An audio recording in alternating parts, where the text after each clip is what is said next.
পর্যন্ত এই সমাজে যত ওয়াজ করেন কিচ্ছু হবে না। যেদিন 1:30টায় খুতবা শেষ, মানে 1:30টায় খুতবা শেষ হবে, সেদিন অনেক মানুষ আর রুকু ধরতে হবে না, সে প্রথম রাকাত থেকে নামাজ পাবে। কারণ ওই ছেলে জানে কোনোদিন 35-এ খুতবা শেষ হয়, কোনোদিন 40-এ হয়, এজন্য সে 30-এ আসে না, কোনোদিন সে 25-এ এসে রুকু পায় না, কোনোদিন সে 30-এ এসে 50 পর্যন্ত অপেক্ষা করা লাগে, সে মসজিদে আসে না।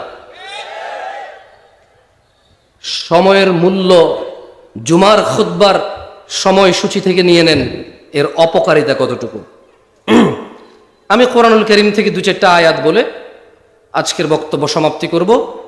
আপনাদের বলে যাচ্ছি, আপনাদের মধ্যে যদি কেউ পারেন কোনোদিন আয়োজন করতে আর বলবেন কোন বক্তা কখন মাইকে উঠবে, কতক্ষণ তার মাইক, ওখানে আমার জন্য যে সময় নির্ধারণ করবেন, যদি আমি আসতে চাই, আপনারা যদি দাওয়াত দেন, কোনো কারণে যদি আমি রাজি হই, যে সময় আমাকে বেঁধে দিবেন